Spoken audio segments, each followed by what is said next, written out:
Okay, this is December 29th, 1958, and this is a rundown on Area HCO Secretary.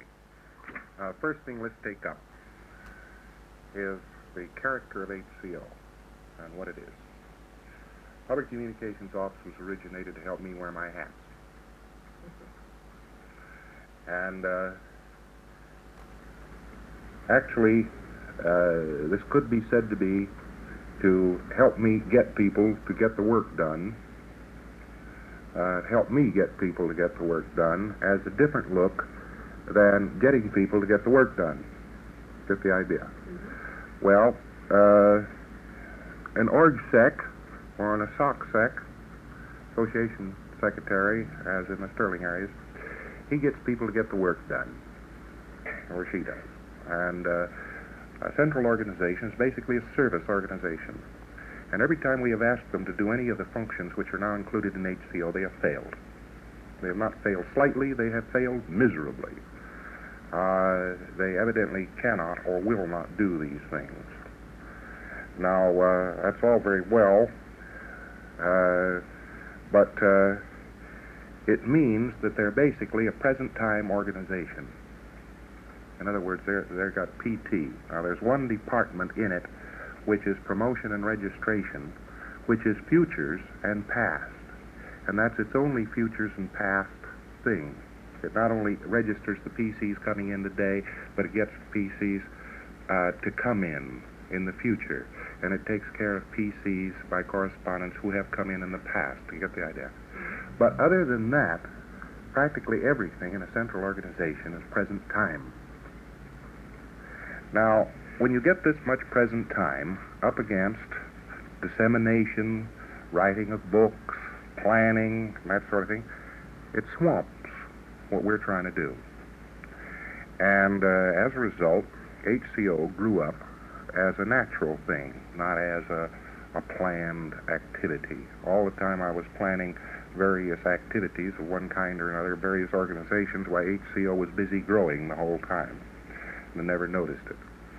And gradually, it boiled down to this.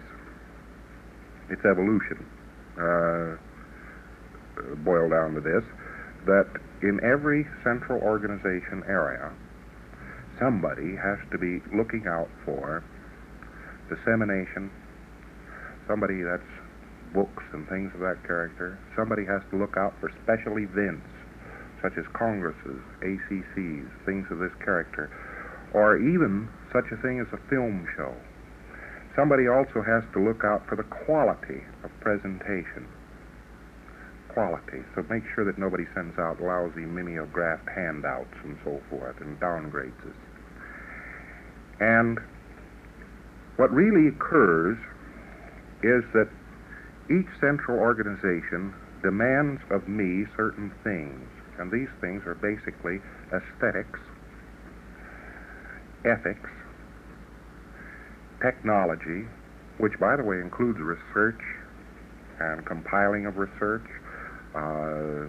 publishing of bulletins, keeping the show on the road in various ways technologically, and awards, which is to say certificates. Now, all certificates have to be guided. You cannot let a central organization handle certification, because certification is a past action. They have trained them, they're through with them. And do you know that it's just certificates just stack, stack, stack, stack. Now, what I have to do personally, actually is what the HCO does.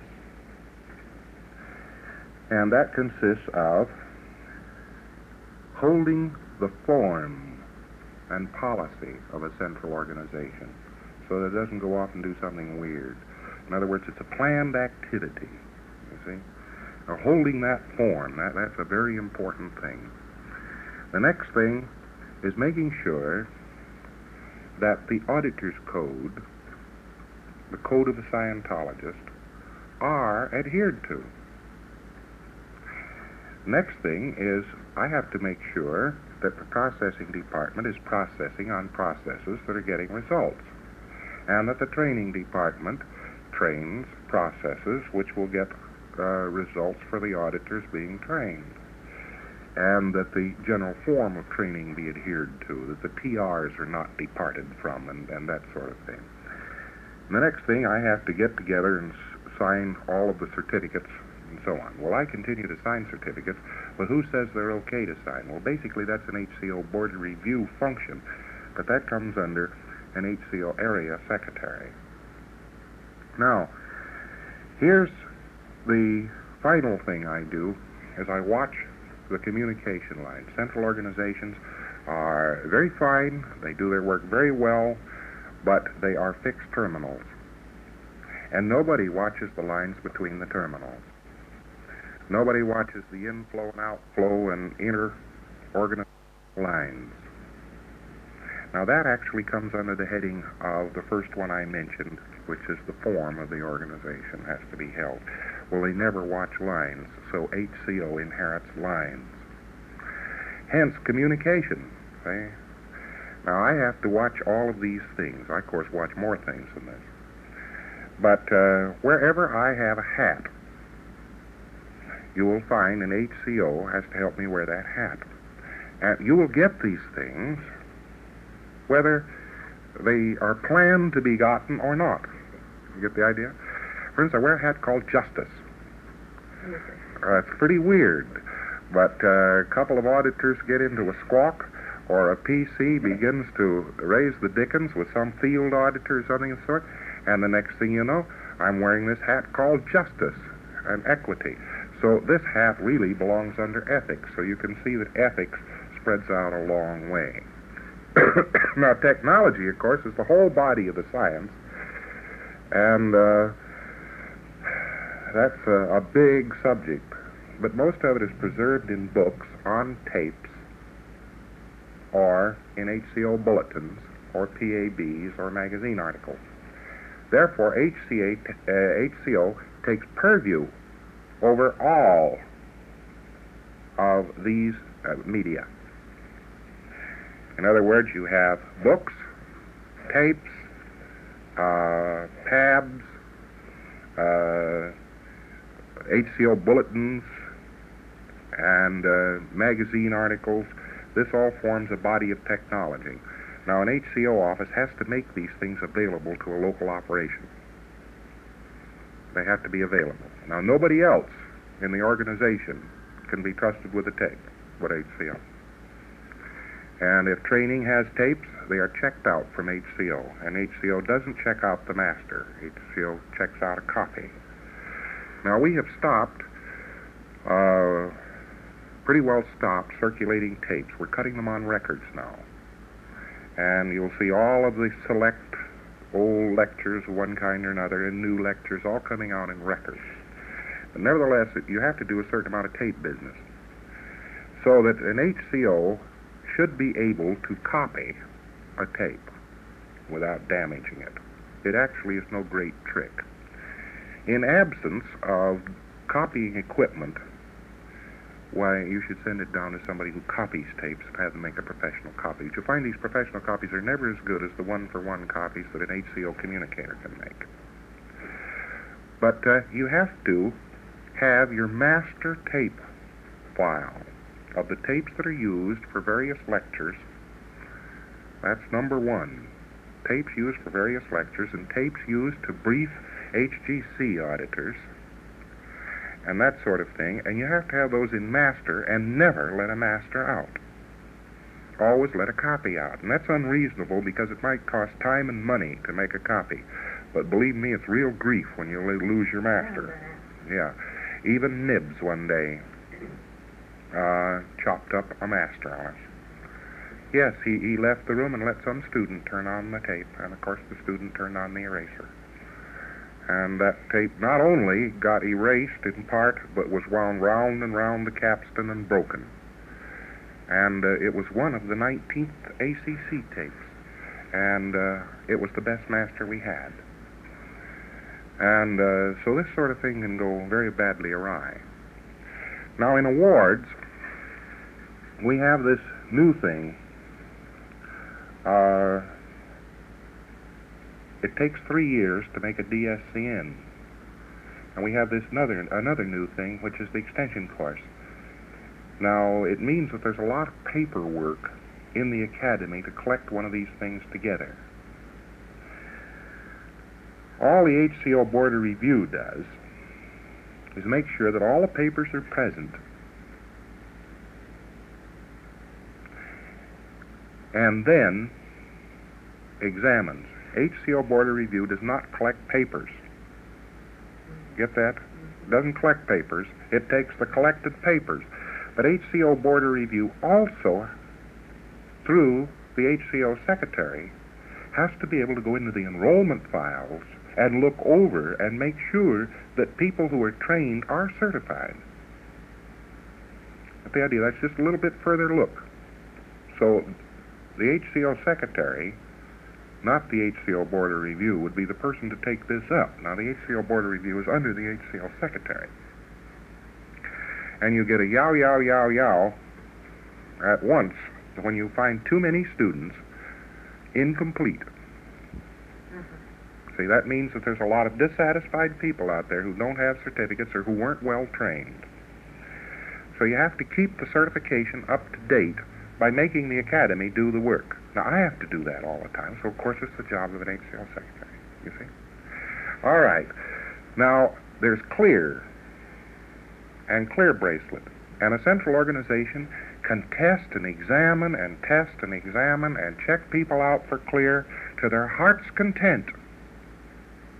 They can also test students to their heart's content, but it doesn't mean a thing. They send somebody to HCO to get their CLEAR bracelet, and HCO checks them out for CLEAR or otherwise. And that's all. So, you have the HCO Board of Review again checking out an award. Now, the actual makeup of the certificate is now under HCO. There have been too many random certificates. And a certificate properly, they aren't reading that way quite this minute, but a certificate properly should read across the top, Hubbard Communications Office, straight across the top,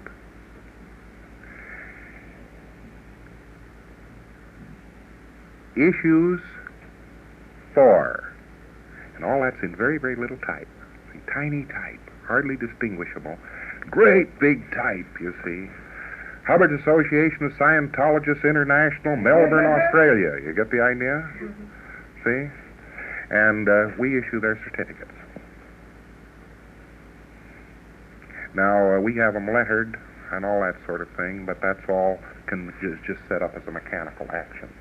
A certificate is not made up until it's checked out and all examinations are done by the HCO Board of Review. Now, this is the business of the HCO Secretary. All the HCO Board of Review does is assist the HCO Secretary to carry out this award idea. Now, these I'm explaining here just some of the working facets of HCO today. But HCO in its general form is something you have to know well. There are three types of HCO office. The first is HCO Worldwide. And that actually is HCO Limited, a British registered company. Now, all copyrights, trademarks, rights of materials, and everything else are assigned over to HCO Limited. So they are mine, but are given to, for use, HCO Limited. Now, HCO Worldwide is located in London, and London is the only organization which has a three-stack office. It has HCO Worldwide, HCO Continental, HCO London. There are three HCO offices working there. Now, there are actually a lot of the personnel just doubling in brass in these offices, you see. But nevertheless, they have to keep sight of the fact that there are three offices. Now, Worldwide, of course, takes care of the central summary of all organizations which are enfranchised, files their financial reports, gets the final summary on all legal actions that have been taken. You get the idea. And sums it all up, in other words. That sums it all up. Now, on every continent, and this is moving right into action, and there is one additional one, which isn't a continent. It's New Zealand, which is going in. But on every continent and New Zealand, and there'll probably someday be a, quote, continental office down in Asia Minor. But that's beside the point. We will still call these things continental offices. Now, it's a misnomer, really, to say then HCO England. The least it'd be would be HCO United Kingdom, including Scotland and Wales, you see. And it would also include Ireland, and it probably also would include bits of Scandinavia, but we still call it a continental office. Now, there's one fine day there will be a continental office, probably located in Berlin, but that has not moved up to any status yet. There is a continental office which is going in at this moment in Johannesburg, and the HCO secretary is in training in London at this instant for that office. The one continental office that is doing exceptionally well is HCO Melbourne, and that says HCO Melbourne, but actually the continental office is HCO Australia. But because their central action and interest is Melbourne, they still call themselves HCO Melbourne, you see. But they're really HCO Australia. Now, of course, we have HCO, not really United States, but North America. But unfortunately, it's also North and South America, so it should be HCO America. See? That's its proper title. Now, that is located in Washington, D.C. Now, let's take a look at this office called HCO America. Of course, there's other HCO offices in this area. There's one of sorts that will eventually come into full bloom, I'm sure, in Puerto Rico. There's one going in right after the ACC. The girl for it is being trained in the 21st ACC, and she's going back out to Los Angeles, and there'll be one going into Los Angeles. It already has money, which is quite a thing. Now, what happens here, essentially? HCO Worldwide issues a franchise to a central organization. Now, it doesn't matter whether I'm an officer of the central organization or not. That franchise is still the thing which gives them the right to materials, the use of trademarks. It gives them the use of copyrights. It gives them several services and rights. Now, for that, they pay 10% of the gross, and this franchise is being issued currently. And it's a very thick contract, and it takes up practically everything you ever heard of, legally or otherwise, by which the HCO can do this and can do that, and the central organization can do this and can do that. But this contract is the only thing which gives the central organization a right to be. Its own corporation papers are not worth anything in the absence of a franchise, you see. The pattern for this, horribly enough, is Coca-Cola. Now, here's what Coca-Cola does. Coca-Cola has one international corporation which issues the right to use the name Coca-Cola. You got that? I hate to bring such a crude example into Scientology, but it is, you'll have to have this example, by the way, to make some attorney understand what you're talking about. This is why I'm mentioning it, because attorneys don't get it otherwise. There are local companies which have nothing to do with the Coca-Cola company, which call themselves Coca-Cola. But there's a worldwide organization which enfranchises these local companies. Got the idea? And the local company is autonomous. Now, I hate to bring in that crude example, but this is the legal aspect of it. Now, here's what we have, essentially. Just wipe that out. And here's what we have, essentially. We have a worldwide organization called Hubbard Communications Office, which holds all of the copyrights all around the world, all of the trademarks and everything else. Now, this organization enfranchises local organizations. It enfranchises them. It tells them they can operate. And if they do not have a franchise in good standing, they cannot operate. And it's the first job of HCO to capture all copyrights whenever or however they've ever been issued. Capture all copyrights and to make sure that nobody does anything in Scientology that is not covered by a franchise. An HCO secretary has carte blanche in the hiring of attorneys to capture copyrights or to restrain squirrel actions or activities. Now, on this basis, this franchise is sufficiently tough that it holds in court very easily. Real money is being paid for these rights, and these rights have real worth. Evidently, the copyrights of Dianetics and Scientology, trademarks and so forth, are worth $10 to $15 million. A court listens to this. Now, we're operating in the real universe, unfortunately, at times, and courts have a tendency to throw things aside that don't have real value. But this has real value. Now, you mean that somebody is going to issue an illegal certificate in Pasadena? He's going to call somebody an HCA or a Scientology auditor in Pasadena. Oh, HCO just shoots him, kills him, hangs him, harasses him, hires detectives to investigate his mother and shoots her. You get the idea. We don't permit it. See, we just go absolutely all out and overboard. Because this is the one thing which I think you will admit has damaged Dianetics and Scientology more than anything else. All right, so we just wipe them out.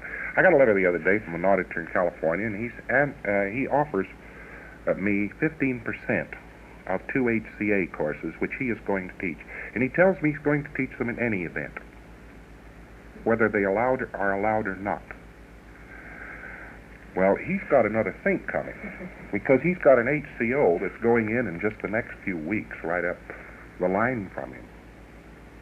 And, of course, what do you think will be the primary action there? There are several squirrel activities going around in the California area right now, and I suppose that HCO will practically have a hard time trying to service its own central organization. It will be so busy knocking squirrels in the head. But once it's got them all knocked in the head, for the first time, California could be a decent going area. It's a big job. That's a big job, but we know how to do it. It's pretty easy, by the way. They fold up quick the second that they see somebody really staring down their neck. So they think that you're thousands of miles away. They can't do anything. You see. They can think they can do anything, but not when you're right there breathing down their necks. All right, now the area office then has an interest in both legal and illegal Scientology activities in that area. Now, until there are more HCO offices in the United States, it'll be hard to police all areas and knock out squirrel activities and so forth. But they aren't so bad, truthfully. They aren't so bad as they were once. And it can be done. Now, this, by the way, shouldn't occupy too much of an area secretary's time. But action has to be taken. She has to be alert to this sort of thing. Somebody calling himself a clearer, issuing a bracelet, or somebody issuing a certificate, or somebody pretending he's been trained and selling himself as a professional auditor. All of these sort of things. Now, she has considerable authority in this line. An area office has an accountant and a lawyer. If it doesn't have these two things, it's got to get them quick. This lawyer should also be able to handle copyrights, so he can double in brass, you see. Now, the area office services the area central organization, the central organization in that immediate area. And an area office means just this. It means that HCO which does the work I have to do to keep that area office running. Now, oddly enough, I really don't find the personnel for an area office. I don't. I don't really write its letters. I don't pay too much attention to its legal affairs. I don't get licenses for its quarters, and I don't even sign its paychecks anymore. See, I don't do a lot of things. Well, so therefore, neither does HCO do any of those things. But I still do a great many things. One, I keep them informed. I keep them for technology. I keep them ethically straight. Keep them squared with the codes. And I make sure that their organizational form stays neat.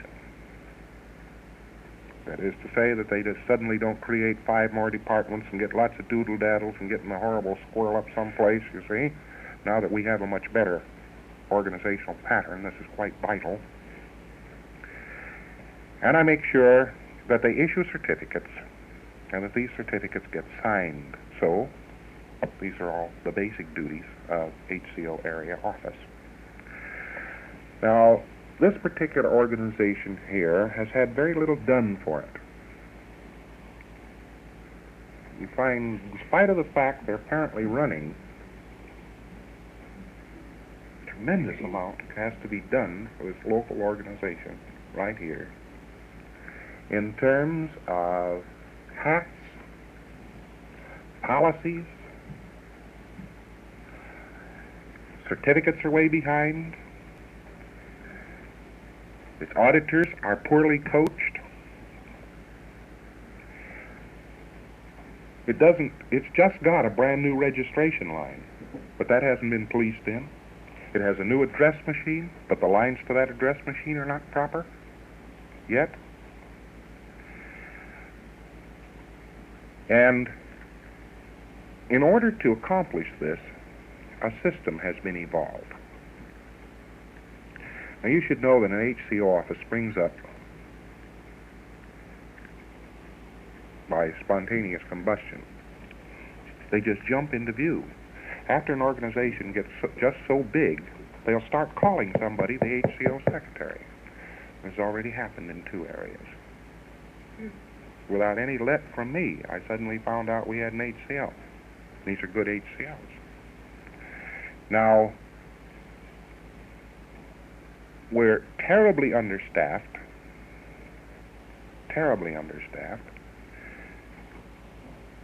and if we have an area office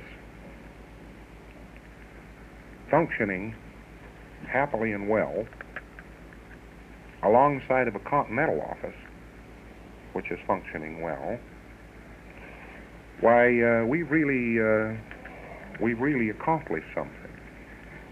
However, HCO Continental Secretary and the HCO Area Secretary are very often the same person. In the absence of one or the other, both hats are worn by the remaining one. Got this? Now, you have the communicator, an HCO communicator, and in a low state, the communicator handles both internal and external. Now, you should get an idea of what I mean by internal and external. Internal is what I've been talking about, area, local operation. That's internal. That's the internal HCO.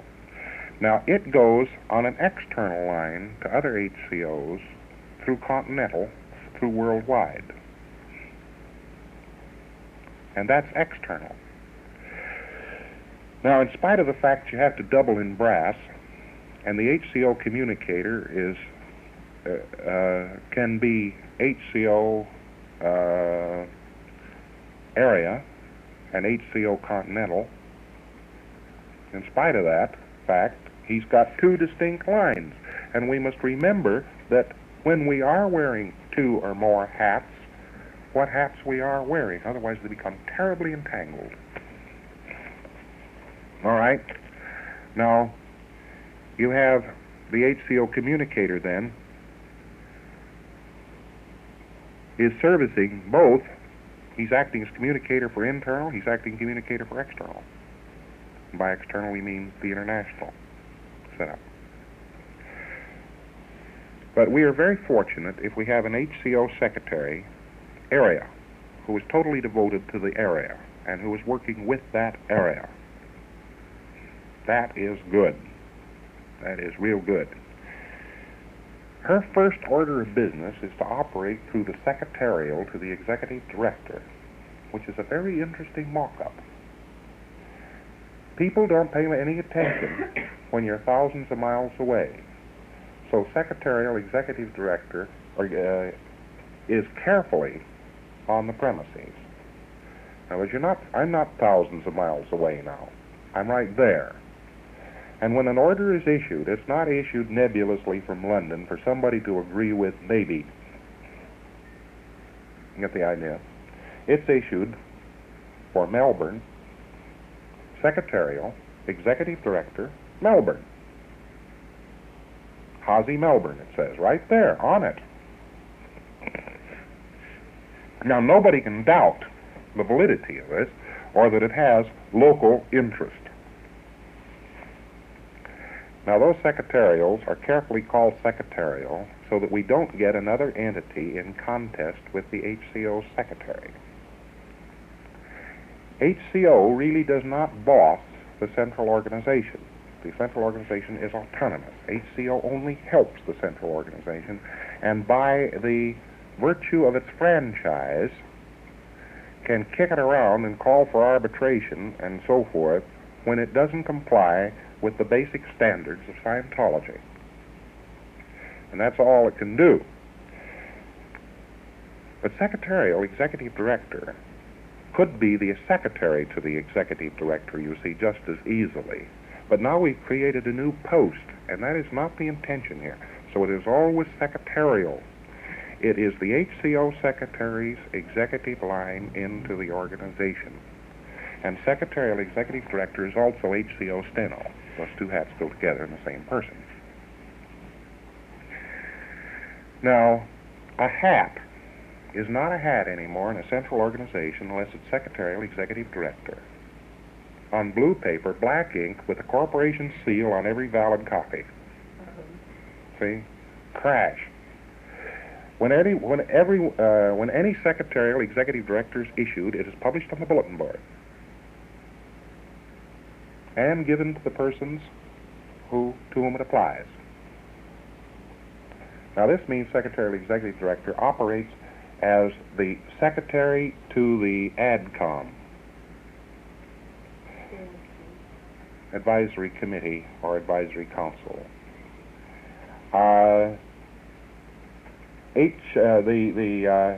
secretarial executive director operates as secretary to the board or any other committee action or board action that takes place. This person, who is really the HCO steno, turns up as the recording secretary, prepares the minutes, and sends them to their proper places for signature. That's one action. The other action this person takes is to collect old hats. Somebody departs, this person's supposed to be right down on it, where's that person's hat, and collects it and gets it back. And if the hat is lost, replaces it and gives it to the new person who takes the post. If there's any new hat write-up, secretarial executive director issues it. See? If there are any changes to take place in the organization by its orders, secretarial executive director changes them. So you get, in essence, half preparation and write-up and the issuance of general orders for the local organization through secretarial executive director. But who's their boss?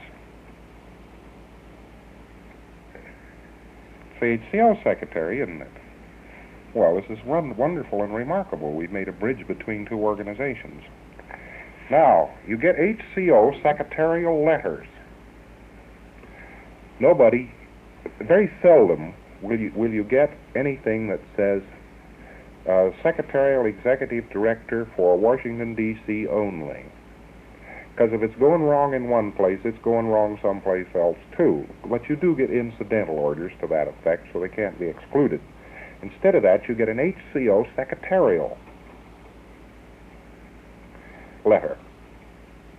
Now, this HCO secretarial letter arrives in a central operation and is converted by secretarial executive director after being viewed by the HCO secretary. Is converted, and it says,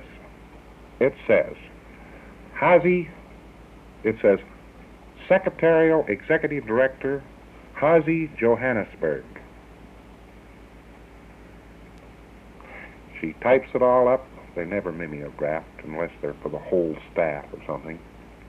She puts a copy on the board, she puts a copy to the persons too, and that's it.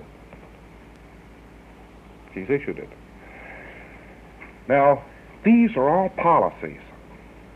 These things are basically policies. They're hats and so on. They may have particularities, but they definitely have lots of policies connected with them. Well, now, what do we do? What do we do to keep the organizational form? Not only does the HCO secretary call up people on technology, but calls them up on policy. Now, when she has an able secretarial executive director, an HCO steno, she can entrust some of this to the HCO steno. You see. That person knows that a new hat was issued, of course, 3 days ago. Isn't it about time we called up that person, asked him if he knows his hat? Now, why do we do that?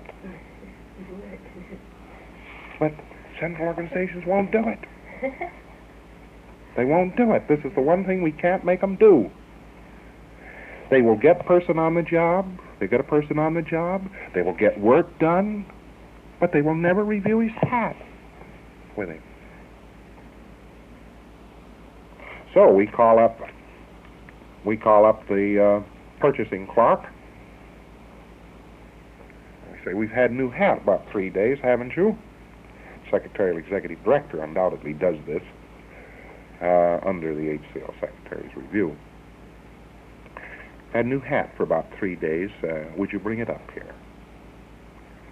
And the fellow comes up to the office. And the secretary executive director, or the HCO secretary, doesn't matter which, except it makes it awfully apparent that HCO is running everything. If the HCO secretary doesn't put up a small shield there. And he says, now, what's the purpose of a purchasing clerk? She says, taking his hat away from him so he can't read it. What's the purpose of a purchasing clerk? And he says, well, they're supposed to purchase things. He says, why don't you read this over and come back and see me tomorrow morning? She eventually keeps from getting lost the technology in organization which is so hardly won. See, she keeps this from getting lost. If there isn't somebody there keeping those policies and those lines from getting lost, they gradually get twisted and turned and perverted until it's unrecognizable and the organization goes broke. Now, if I were a bad manager, and if these organizations were not successful, forcing policy which might be unreal down their throats and so forth would be quite adventurous. But we have a pretty good record of success in a fairly tumultuous society. We've kept the show on the road. We've pulled a lot of stuff out of the fire, and I've certainly worked for years now trying to find out what one of these organizations should look like. All right. Now, for sure, we don't want that form to go awry.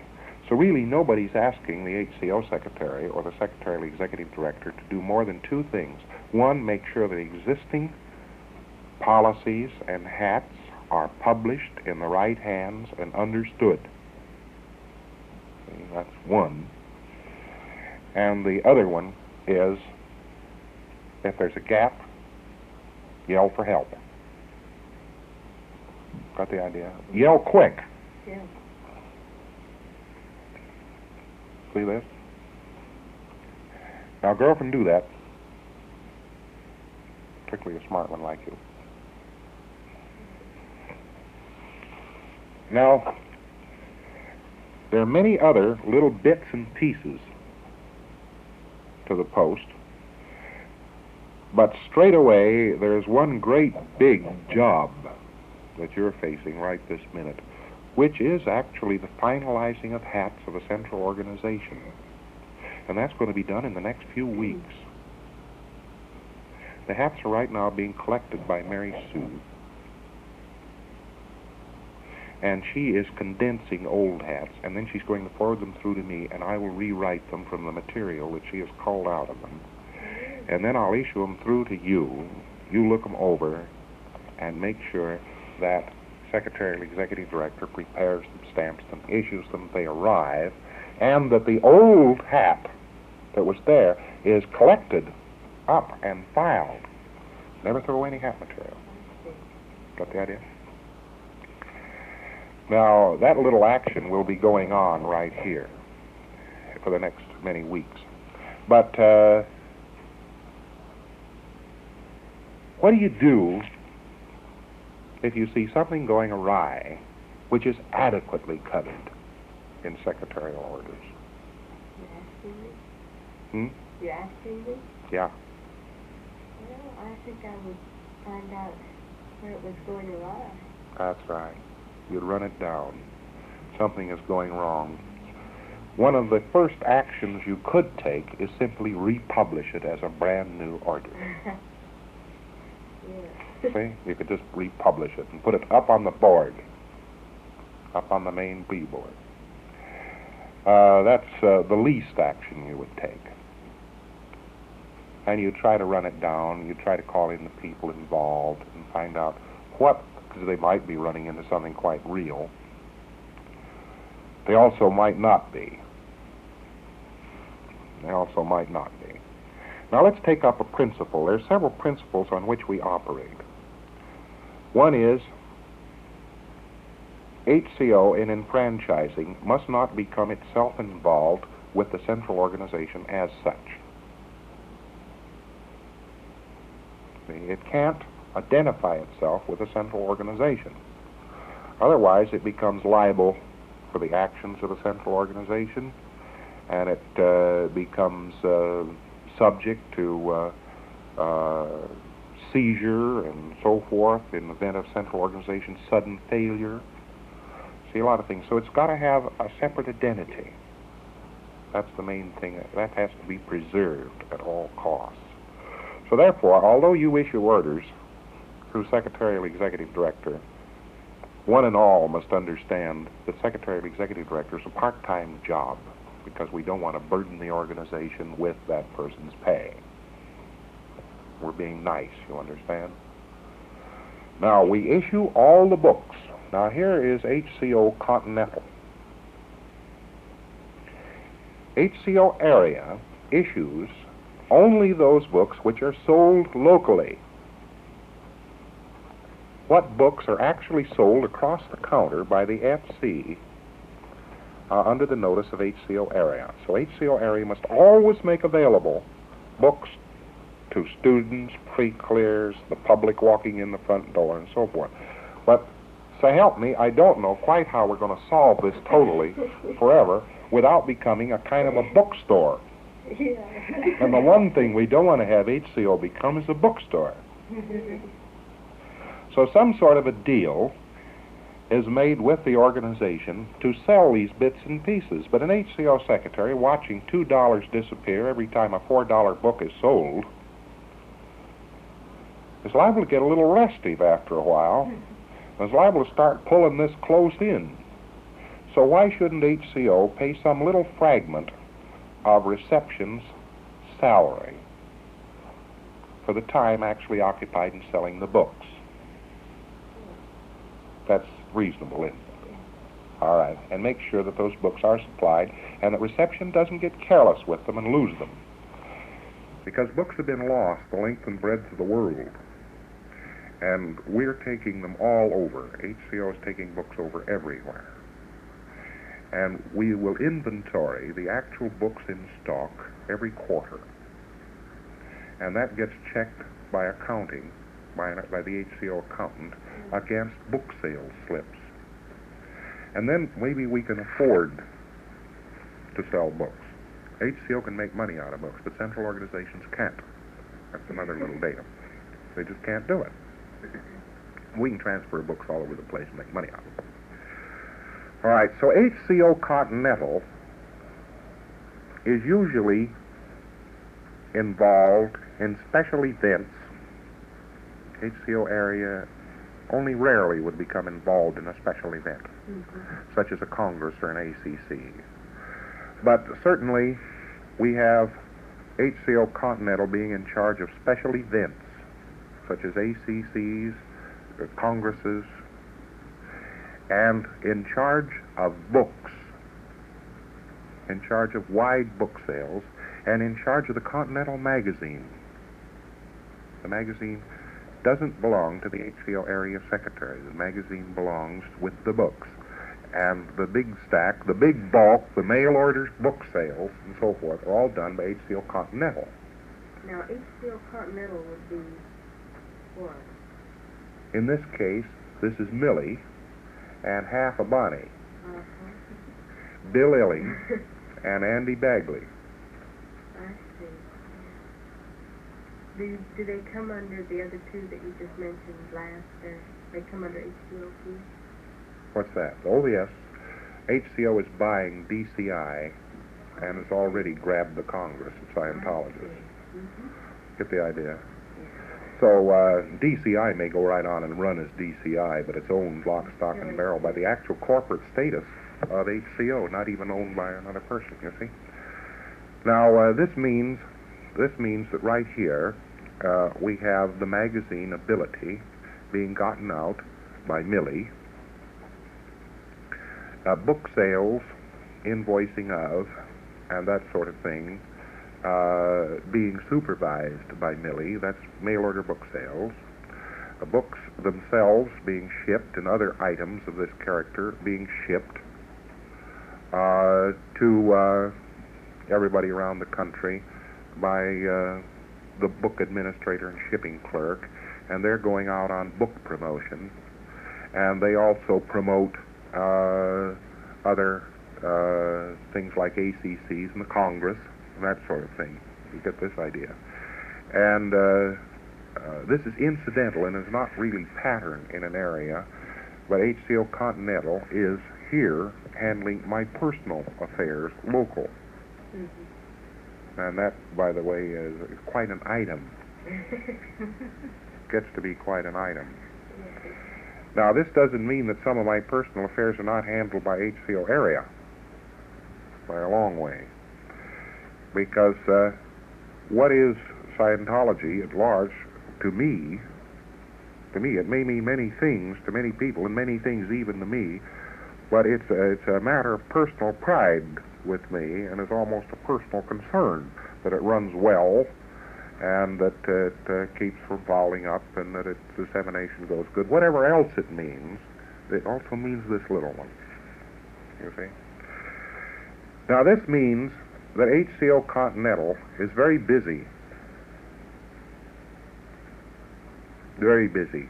You got a magazine, and you've got probably the check over of area office receipts and this sort of thing.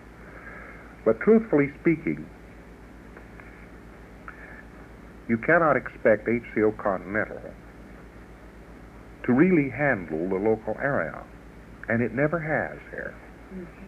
I actually have handled the local area very personally with its own officers, and I badly need help in doing this. just desperately. Particularly now I'm trying to get it up to speed and get it in a little bit better organized shape.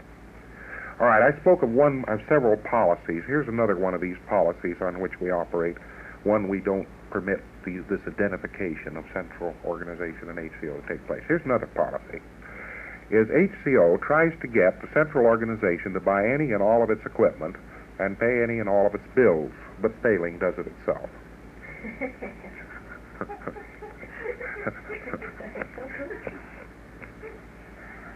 Neat trick. Neat trick. It takes a little bit faster shuffle than you would think sometimes. Now, that's a principle.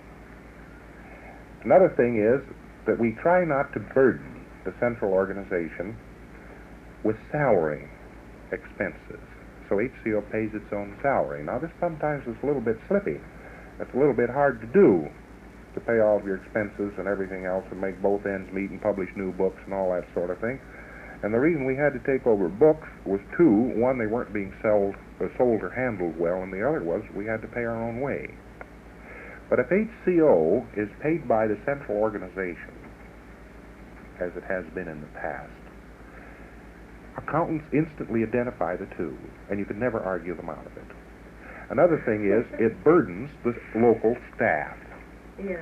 And you can't hire anybody new in HCO. Now, supposing you're doing well, this is why HCO Continental America never really won. It just was a shame to overburden the FCDC with as many staff as were actually needed. Now, the second we pulled it out from underneath, you see, the second we pull this out from underneath on payroll, you notice we suddenly expand. Yes. And we start to do our job. But I've had to work far, far too hard. And each personnel in this office has had to work too hard. It's not that we're afraid of hard work, but we don't get our jobs done. That's the serious thing. There's always a tremendous lot left over. Yes. And the lot left over on one side has been the smooth operation of the central organization. It runs on an emergency basis because there's no HCO's area secretary looking after it. And on the other side of it, my writing suffers like mad. Mm-hmm. So we're cutting our throats on both sides. Yeah.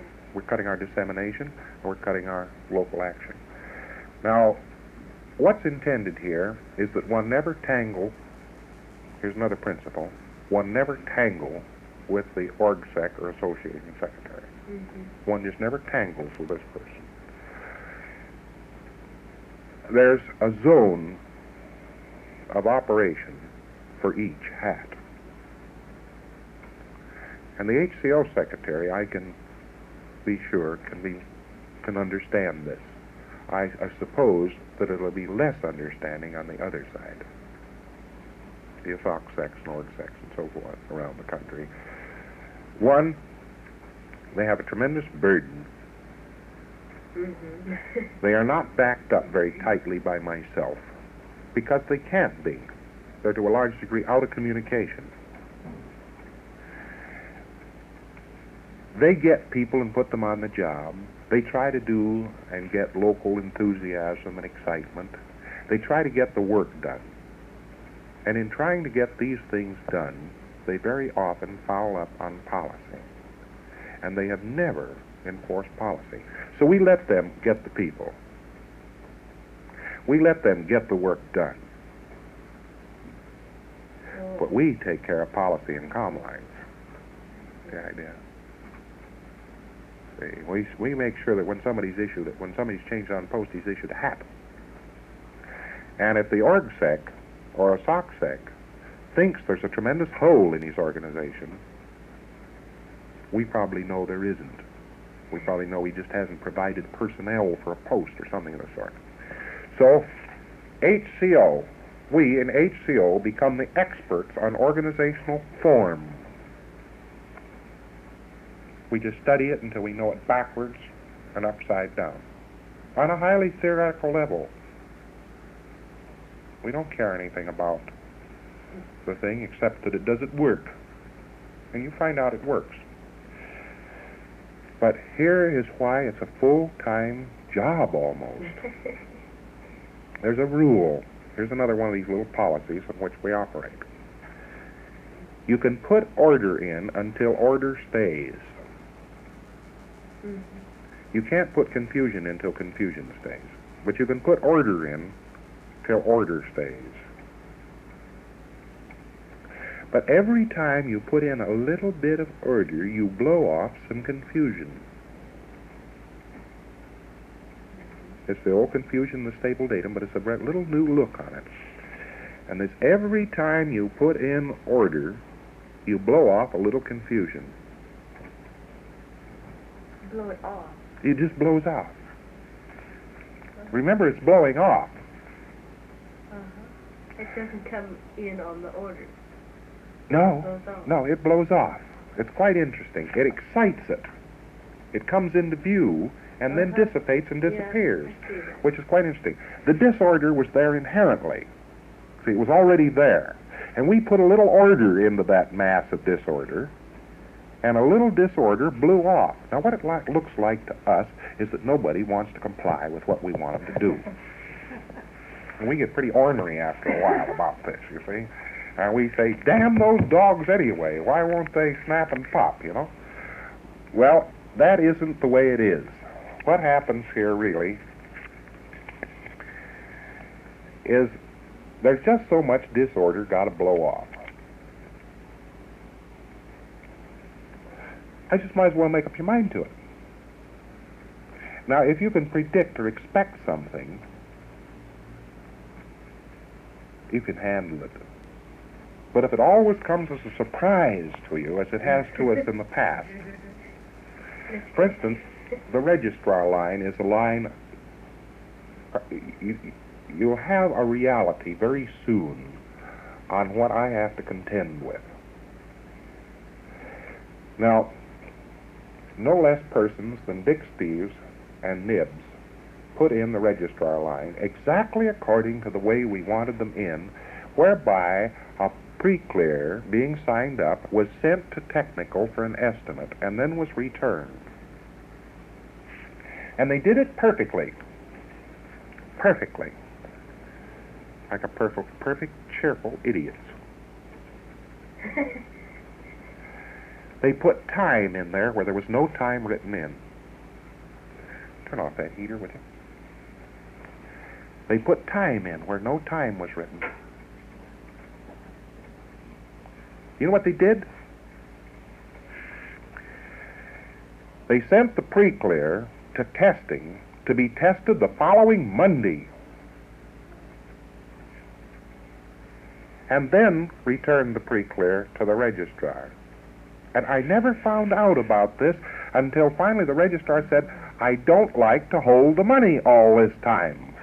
And I said, well, it doesn't seem to me, it seems rather queer that you'd be objecting to holding money for 10 or 15 minutes. And 10 or 15 minutes, she says, I sometimes have to hold it for 5 days. 5 days. I said, what happens to the pre-clear?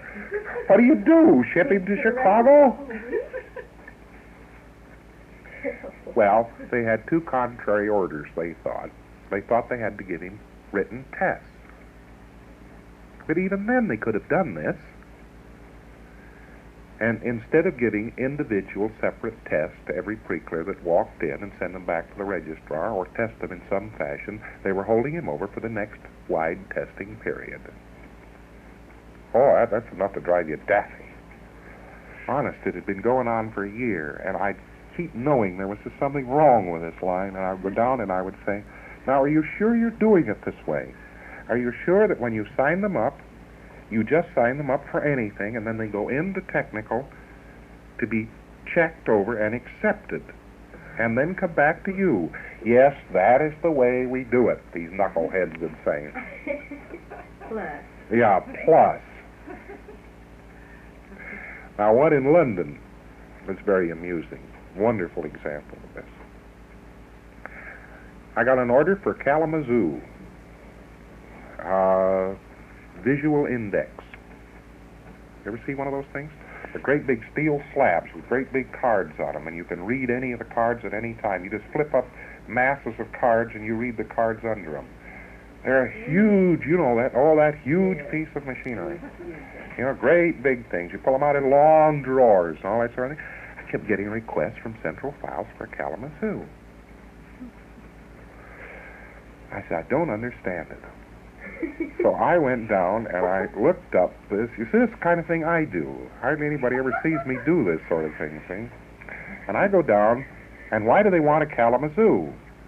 It's because they've got a guy on CF who factually cannot confront his own files. Do you know that he has a file folder? He's got file folders in Central Files, all right, but he makes up a complete card index system, he did, that stands over here at the side, that he looks up to see if the file is in CF. But he won't make up a file for just one letter. That goes over into a waiting file, and that's how you have to have the card index system. So you see whether or not the person's name is in CF or in waiting file or what. And if he had a Kalamazoo, you see, he could tell this so much more easily. Oh, for heaven's sakes. I had a good laugh even with the CF person over this when I finally squashed this down to where it belonged, which is a file folder by definition for every person who originates to the organization. And that folded up all the rest of the vias. And we had, at one time, we had, I think, 4, I'm not sure I'm right about this, but I think we had 4 CF people because we had such a complicated system. Oh. Get the idea? Now, the stunt of an executive doing something different than we're doing. An executive is trying to handle people, keep them on post, make them happy or avoid them or confront them or not confront them. He's trying to make sure that their pay is right and that they do get some work done and that they don't goof off, and he's interested in a lot of things, and they have to do with personnel, and they have to do with work. Well, we're just purists. We're interested in particle flow. We're interested in lines, and making sure that the terminals on those lines know what they're doing. There are 5 departments in a central organization now. There's the Department of Accounts. There is the Department of Material. There is the Department of Promotion and Registration. These 3 departments come under administration, administrative division. Then there are 2 service units, the Academy and the HGC. Now here's the next theory that we work on, and you'll see how it applies to this. The next theory we work on is that an organization is composed of terminals and communication lines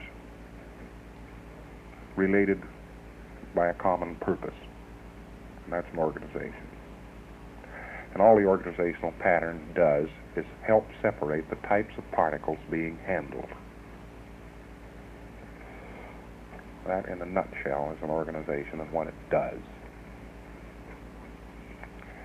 Now, to make a perfect organization, evidently all you have to do is find out what particles come in, how they are changed, and how they're gotten rid of.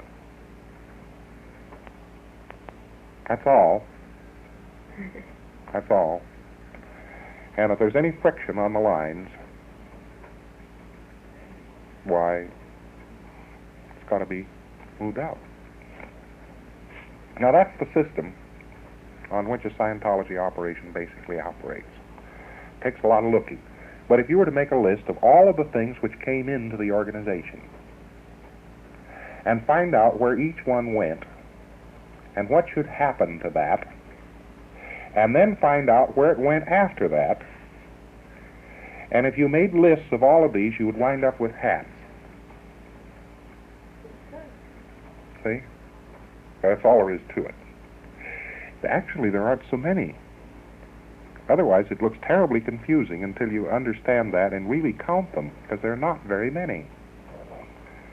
There are PCs, there are students, there are PC applicants, there are student applicants, there are PC ARC breaks, there are student ARC breaks, there's business letters and bills, and there's the particle known as money. And all of these things have to have certain things happen to them. And if the organization isn't making these things happen to them, all of a sudden, you've not got an organization, you've got a big camouflaged hole. So all policy is related to is the flow of particles and their change, their receipt, change, and ejection.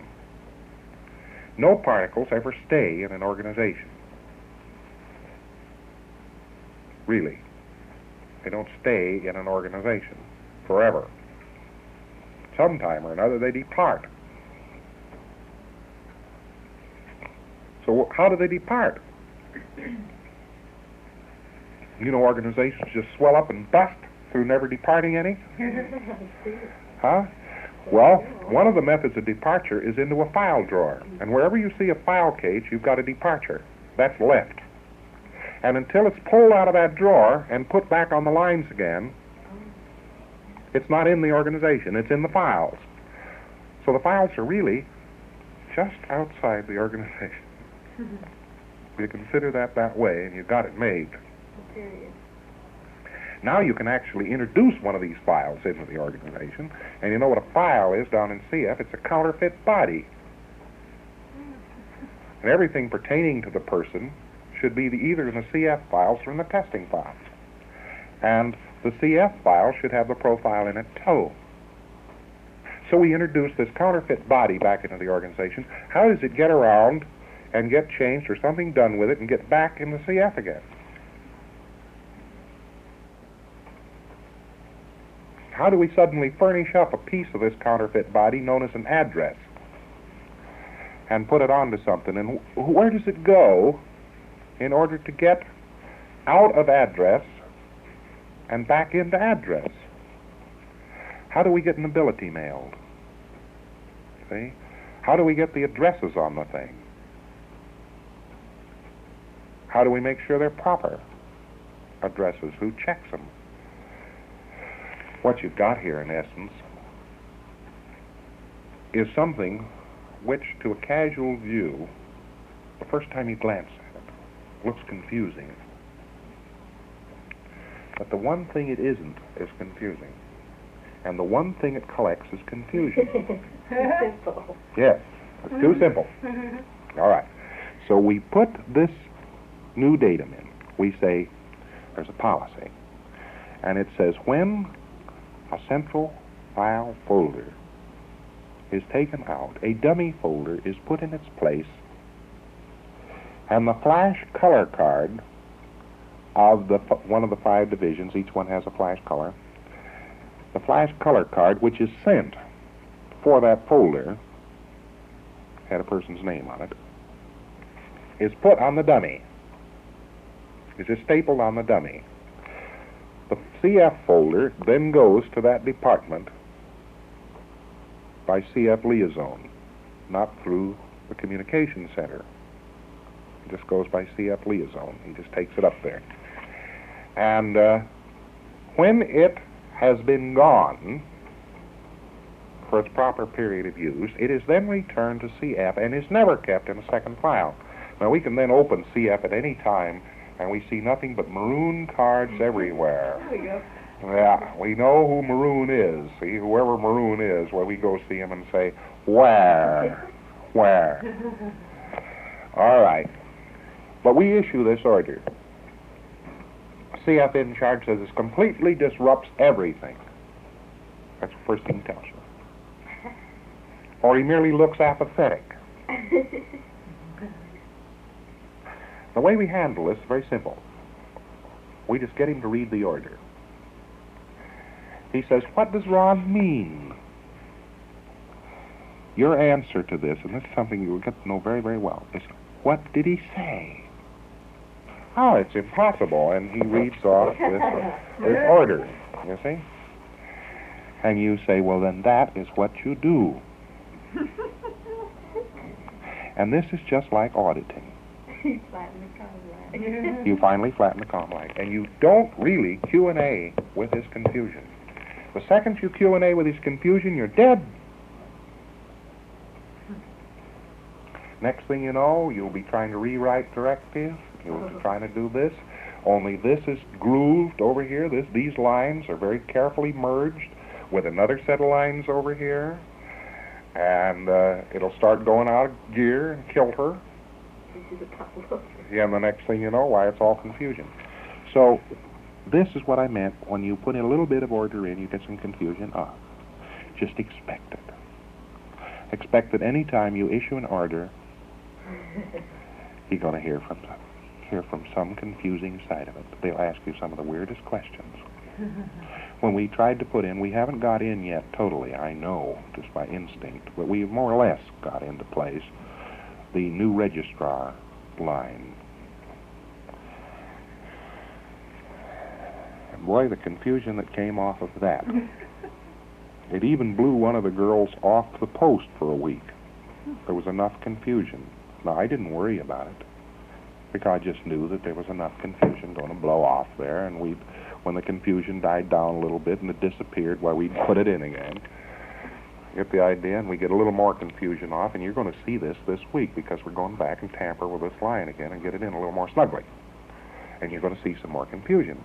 The first thing was the messenger, the CF liaison, who brought the folders up.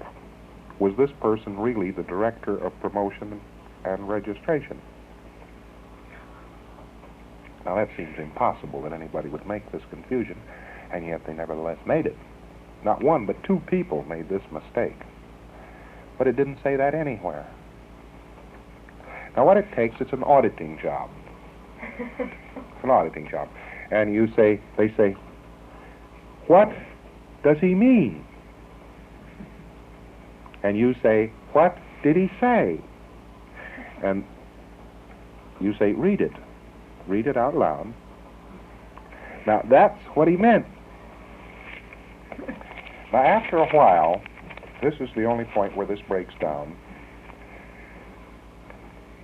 You may find here and there, under changing circumstances or something of the sort, you may actually find that here and there we've got a hole. It would be unusual not to find a hole. Well, you find the holes privately.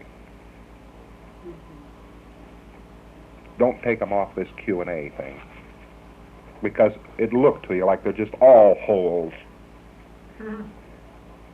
See?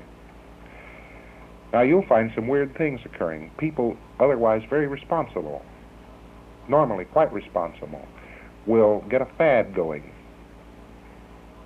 Well, the fad was staff reads comic books in reception. And therefore, we must put reception and the comm center in the basement of 1810. And there was great pressure on this for a while. How do you suppose this organization could function with its comm center, for God's sakes, down in the basement of 1810? Huh? It wouldn't, would it? Not for a minute. Never occurred that the comic books might be the reason. We might have some other remedy for this than destroying all of the communication of the organization. But you can listen respectfully to this sort of thing, and it'll seldom come to your attention, except you'll find it in advisory council things.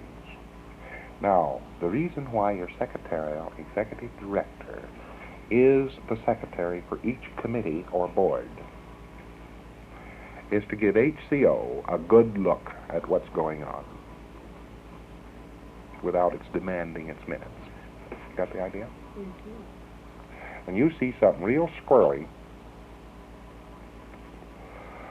why, you yell at me. See? You yell in my direction. May I ask a question? Yes. Now, the secretarial executive director, you say that's part-time post?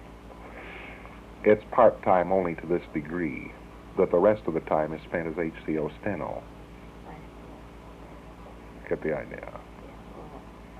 Yeah, that's why it's part-time. Actually, it's being very part-time right now. The girl on that post, Gloria, is getting a lot of auditing.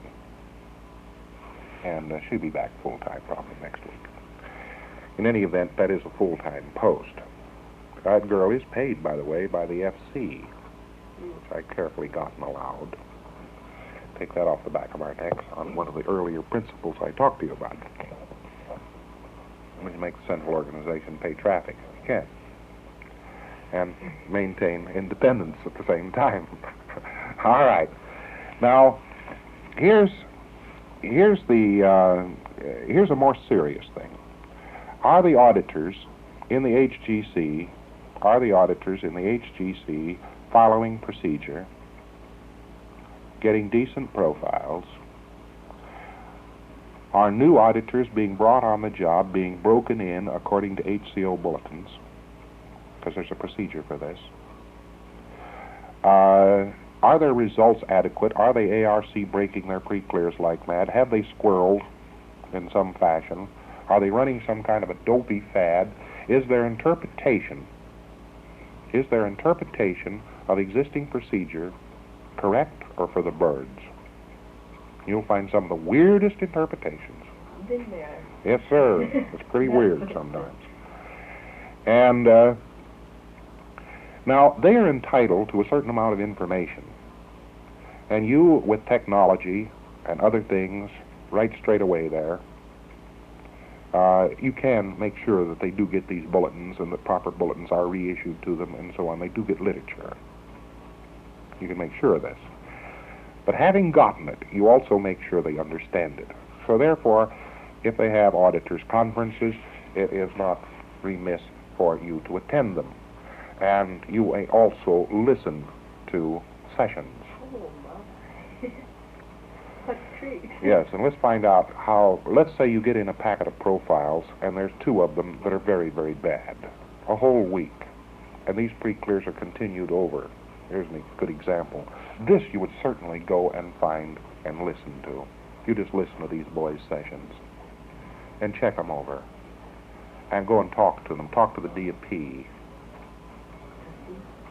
Director of Processing, and say, come off of this. Something's going on here. It's real poor. You know, let's see if we can improve this. There are many ways of doing so. There are HCO bulletins here, so and so and so and so. Were you aware of these bulletins? Yes, I know, but I just can't find auditors, and you know, there's off some confusion. That's all right. Expect it. Just stand back and let it blast, you know, and then put in a little more order. The Academy, you are fortunate right here at this moment. The Academy is another zone where randomity develops of one kind or another. An Academy curriculum has now been so codified that it is quite a drill. You do have, however, at this moment, a good D&T fudge. And you can expect to be overworked when you have a poor or squirreling D&P or D&T. You can just expect to be overworked in that particular division.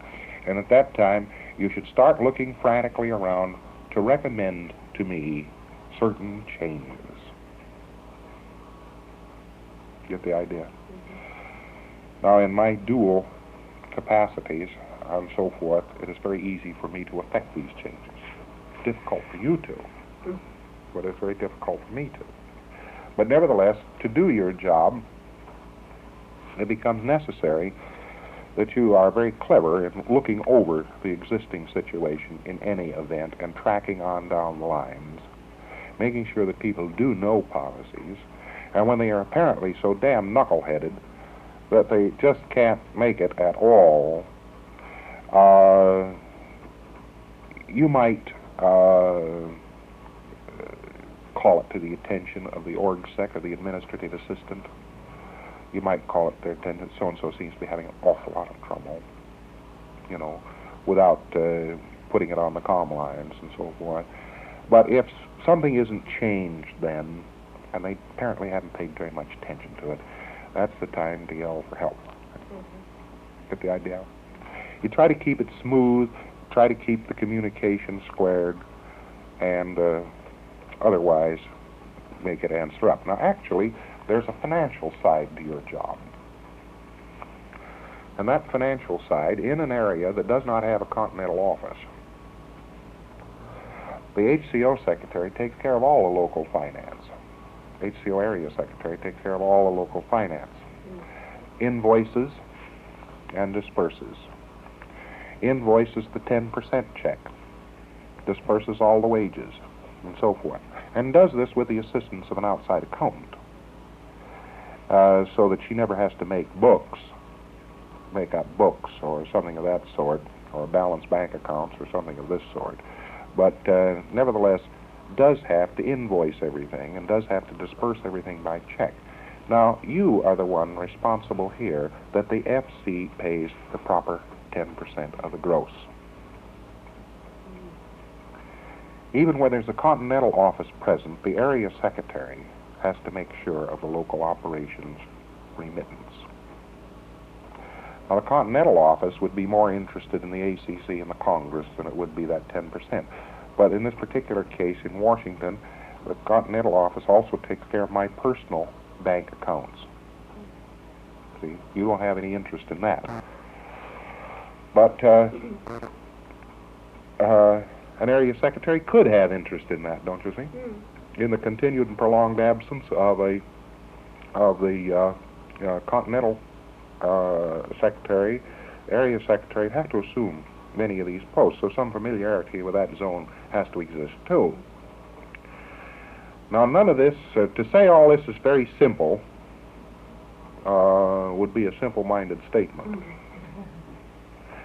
The truth of the matter is, however, in breaking in on a post, remember that you are interested in having a good running area operation.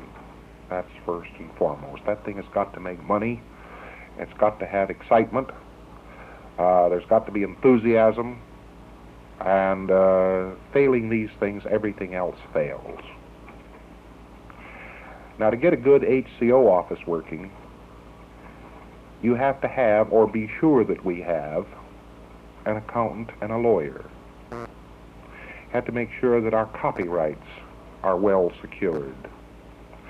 You have to make sure that the local operation receives its franchise and understands it and continues to understand it and continues to be aware of the fact that it has one. Get the idea?